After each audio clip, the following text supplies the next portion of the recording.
अमर life consultant अमर astrology में आपका स्वागत है दोस्तों। मैं हूं अमर सिंह चौहान। अभी कल ही एक मेरे मित्र हैं जिन्होंने मुझे कहा कि ध्यान, आध्यात्मिकता, योगा, हीलिंग और गूढ़ रहस्यों के बारे में पता करने के लिए कोई आदमी इन चीज़ों के लिए पात्र है या नहीं है, कैसे पता करें। वो खुद भी चाहते हैं कि वो इस तरफ कुछ उनको लग रहा है कि मैं इस तरफ जाना चाहता हूँ। ध्यान, योगा, आध्यात्मिकता, गूढ़ रहस्यों का ज्ञान, उस तरह का उनको लगा। पहले भी कई बार मेरे को कुछ मेरे फॉलोअर और मेरे मित्रों ने कहा था कि आप इस विषय को ज्योतिषीय और आध्यात्मिक तरीके से समझाने का प्रयास करें। पहले भी एक वीडियो बनाया था, लगभग उसी कैटेगरी का ये वीडियो आज प्रस्तुत कर रहे हैं दोस्तों। वीडियो का शीर्षक है आध्यात्मिकता, गूढ़ रहस्यों का ज्ञान, ध्यान, योग, हीलिंग। ये जो चीज़ें होती है ये सामान्य से ऊपर लेवल के व्यक्तियों के पास ये होती है, संत महात्माओं के पास होती है, पुराने हमारे जो गुरु थे उनके पास होती है। आज भी ऐसे गुरु विद्यमान हैं जिनके पास ये चीज़ें हैं। एक सामान्य आदमी दिन ब दिन अपने जीवन की भागदौड़ के साथ साथ कई बार उसको लगता है कि मैं भी इस तरफ बढ़ूं। तो आज हम ज्योतिष के माध्यम से और दूसरे आध्यात्मिकता के माध्यम से समझाने का प्रयास कर रहे हैं कि आप इस क्षेत्र में आगे बढ़ेंगे तो सफलता मिलेगी या नहीं मिलेगी, और सफलता मिलने के क्या सूत्र है वो आज हम प्रस्तुत कर रहे हैं दोस्तों। कुंडली का 8वां भाव, 8th हाउस जो है, वो गूढ़ रहस्यों का, शोध का और मेडिटेशन का और एस्ट्रोलॉजी की चीज़ों का, आध्यात्मिकता की चीज़ों का उस 8वें भाव में उपस्थित ग्रह जो बैठे हैं उनसे पता लगता है कि वो इस समता के लायक है या नहीं है। दूसरा भाव है 12वां भाव, 12th हाउस।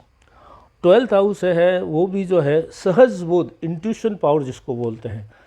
इंट्यूशन पावर बहुत बड़ा रोल अदा करता है ज्योतिष में, आध्यात्मिकता में, ध्यान में।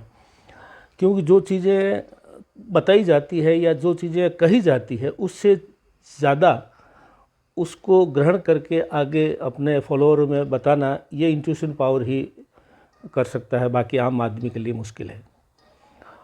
तो ये जो है 8वां भाव और 12वां भाव अगर सौराशिस्त हो, 8वें भाव और 12वें भाव का स्वामी उसमें बैठे हुए ग्रह सौराशि के हों, उच्च राशि के हों, मित्र राशि के हों, बलवान हो, ग्रह बल वगैरह जो है अंश बल वगैरह के हिसाब से, तो ये जो है हम मान के चल सकते हैं कि ये व्यक्ति इस क्षेत्र के लिए न्यूनतम पात्रता रखता है। फिर लेते हैं कि कौन से दूसरे इसमें सहयोगी भाव हैं जो आपको इसमें और भी ज़्यादा पात्रता के चीज़ें बढ़ाता है। तो पहला भाव है लगन।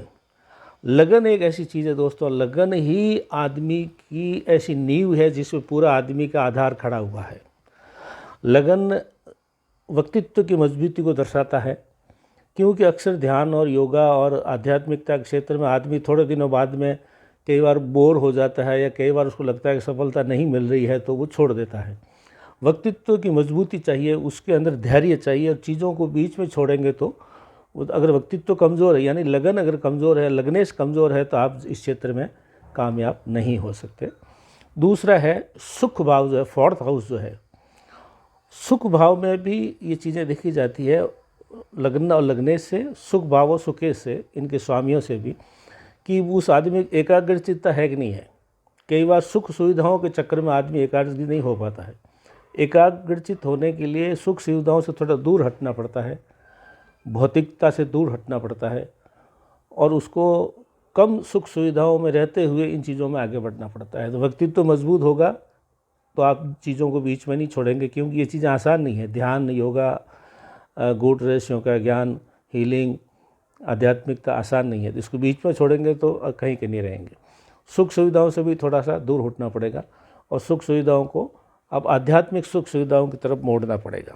तो ये हो गया 2 और भाव। अब 2-3 चीज़ें और इसमें देखिए।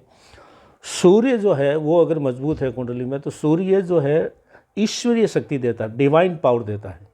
तो सूर्य अगर कुंडली में अच्छी स्थिति में है, उच्च का है, सौराशि है, केंद्र में है, तो वो आपको जो है ईश्वरीय शक्ति आपकी तरफ देगा।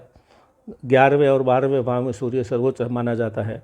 तो अगर लाभ भाव में या कर्म भाव में सूर्य है 11वें 12वें में, तो 11वें और 10वां 12वां नहीं, 11वें और 10वें भाव में सूर्य हमेशा बलवान माना जाता है। तो जो मैंने बताया, तो सूर्य अच्छा होगा तो आपको ईश्वरीय शक्ति, डिवाइन पावर मिलेगा।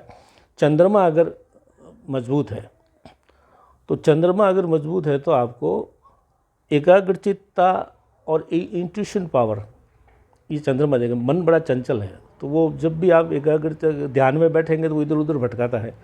तो मन अगर, चंद्रमा अगर शुद्ध है, उच्च राशि में है, सौराशि में है, मित्र राशि में है, और शुभ ग्रहों से दृष्ट है, तो वो आपको एकाग्रचित्ता प्रदान करेगा, अन्यथा मन भटक जाएगा, कर नहीं पाएंगे। तो चंद्रमा मजबूत होना ज़रूरी है। और फिर लास्ट मतलब गुरु ग्रह जो है वो आध्यात्मिकता का मालिक है, ध्यान का मालिक है, योगा एकाग्रचित्त का मालिक है, गूढ़ सहयोग का मालिक। वो अंदर से चीज़ें खींच के ढूंढता है। बुद्ध बुद्धि देता है, गुरु जो है आपको विजडम देता है, आध्यात्मिकता चीज़ें ढूंढने के लिए गुरु चाहिए। तो सूर्य, चंद्रमा और गुरु अगर मजबूत है, सौराशिस्त है, बलवान है, मित्र राशि में है और अच्छी स्थिति में है, दिशा बल, ध्यान ग्रह जो है स्थान बल सब मजबूत है, तो आपको इस क्षेत्र में आगे सफलता मिल सकती है। और आपको उसमें वो ऐसा है तो आपको आगे बढ़ना चाहिए, अन्यथा समय खराब करने की आवश्यकता नहीं है।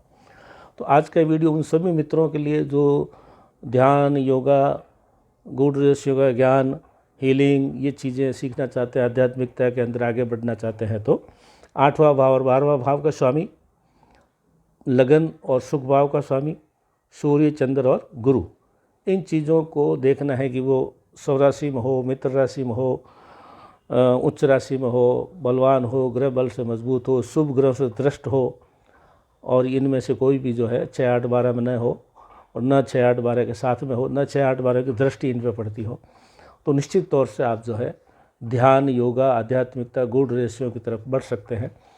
तो आज अमर लाइफ कंसल्टेंट में, अमर एस्ट्रोलॉजी में इतना ही दोस्तों।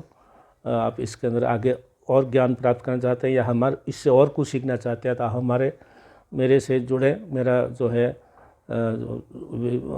डिस्क्रिप्शन में मेरा मोबाइल नंबर और सब दे रखे हैं, तो आप व्यक्तिगत बात भी कर सकते हैं। और इस क्षेत्र में आगे बढ़ना चाहते हैं तो आपका स्वागत है दोस्तों।